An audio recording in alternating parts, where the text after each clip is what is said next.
Bienvenidos a esta nueva edición de Reavivados por su palabra. Hoy meditaremos en el capítulo número 3 del libro de Jueces.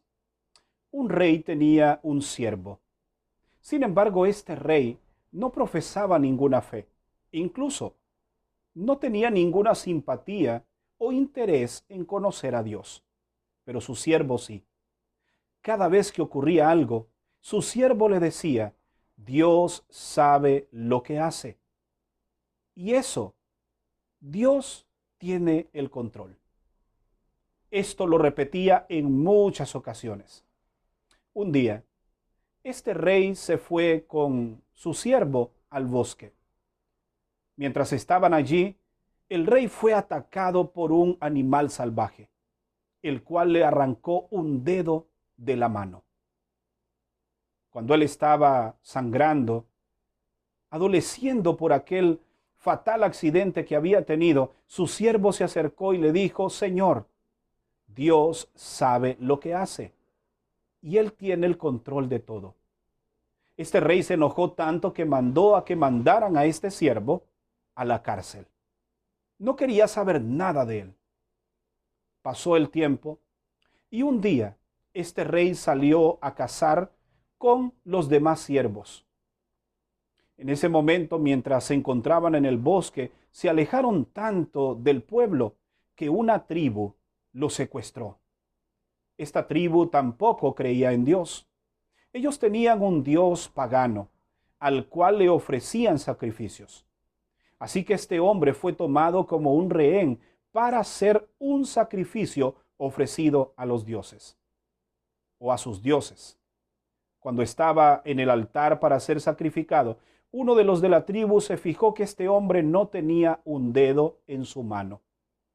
Inmediatamente fue liberado porque ellos no ofrecían ningún sacrificio con defecto a su Dios. En ese momento el rey recordó la frase de su siervo: Señor, Dios sabe lo que hace y Él tiene el control de todas las cosas. El capítulo de hoy nos demuestra una vez más a ese Dios que hace o permite cosas que parecen que van en contra nuestra, pero finalmente Dios tiene el control de todo. Tomemos nuestra Biblia juntos y descubramos las lecciones que nos deja el capítulo de este día. Notemos lo que registran los versículos 1 al 6.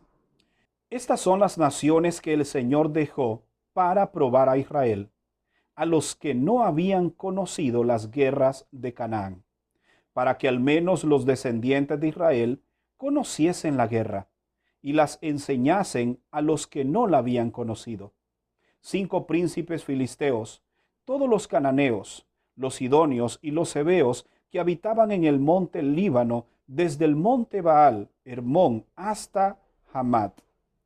Esas naciones fueron dejadas para probar a Israel, para que no se viera si obedecieran los mandamientos del Señor, que Él había dado a sus padres por medio de Moisés. Así los israelitas habitaron entre los cananeos, hititas, amorreos, fereceos, heveos y jebuseos. Y tomaron de sus hijas por esposas y dieron sus hijas a ellos y sirvieron a sus dioses. Nuevamente vemos las terribles consecuencias de darle la espalda a Dios. Una vez más el pueblo comete pecados y el enemigo los vence. Pero es interesante lo que el versículo dice, que estas naciones que el Señor dejó fueron para probar a Israel. La palabra para denota propósito. Dios tenía el control de todo. Él sabía lo que hacía.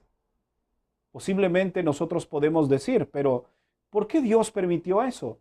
Él necesitaba sacar a esas naciones de ahí para que su pueblo pudiese mantenerse fiel a Él.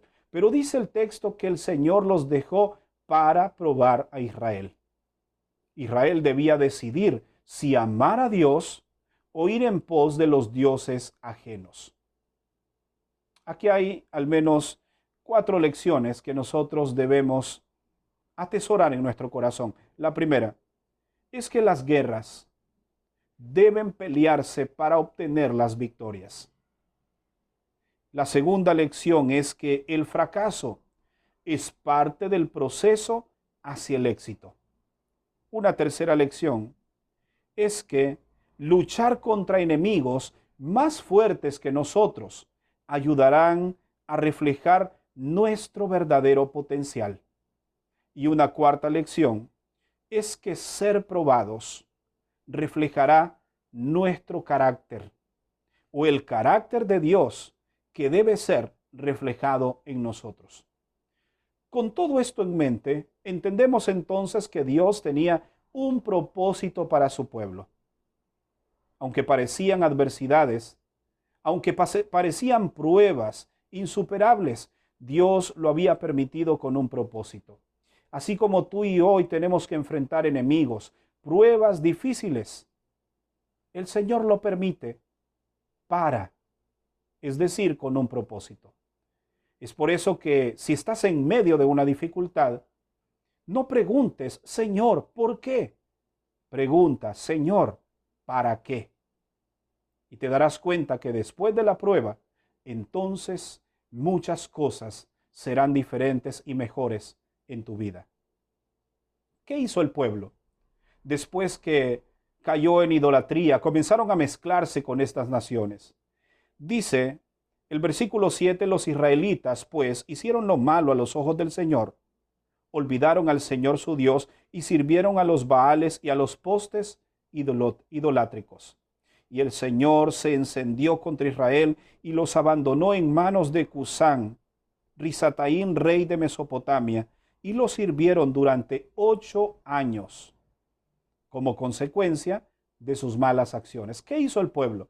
Notemos el mismo patrón de conducta que hemos mencionado en los capítulos anteriores. Entonces los israelitas clamaron al Señor, quien levantó un libertador, a Otoniel, hijo de Cenaz, hermano menor de Caleb, que los libró. El pueblo clama y Dios levanta a un libertador. Porque Dios siempre está atento a escuchar el clamor de sus hijos. ¿Por qué estás clamando en este momento? Posiblemente eres una esposa que clama por su esposo o por sus hijos o por su matrimonio. Quizá eres una madre que estás clamando porque las drogas han atrapado a tu hijo. Tal vez eres una familia que está clamando porque los problemas financieros los están ahogando y no saben qué hacer. ¿Por qué clamas? Déjame decirte que en medio de ese clamor, en medio de las situaciones adversas que este mundo vive, Dios ha levantado un libertador llamado Jesús. Lucas capítulo 4, verso 18. Dice que el Señor dijo, el Espíritu de Dios está sobre mí, el cual me ha ungido para dar libertad a los cautivos. Una vez más, Dios escucha el clamor de sus hijos. Jeremías 33:3 registra las siguientes palabras: clama a mí y yo te responderé. Sabes que el verbo clamar en la traducción del inglés es la palabra call me, es decir, llámame. Es interesante, ¿no? Que el Señor pide que nosotros lo llamemos. Tenemos una línea directa para hablar con Él. Es la oración. Y el Señor te dice, llámame y yo te responderé. La línea de la oración está abierta en este momento para que en medio de tu angustia tú clames al Señor.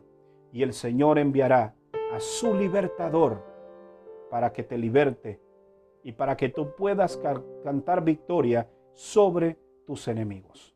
¿Por qué no usamos esa línea en este momento y llamamos al Señor?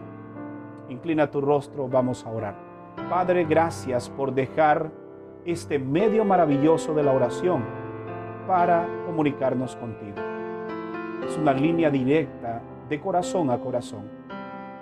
Hoy clamamos a ti porque necesitamos a Jesús para que nos liberte del pecado y sus terribles consecuencias. Gracias por inclinar tu oído a nuestro clamor. En el nombre de Jesús oramos. Amén. Gracias por habernos acompañado en la meditación de este día. Recuerda que mañana estaremos nuevamente aquí para una edición más de Reavivados por su palabra. Que Dios te bendiga.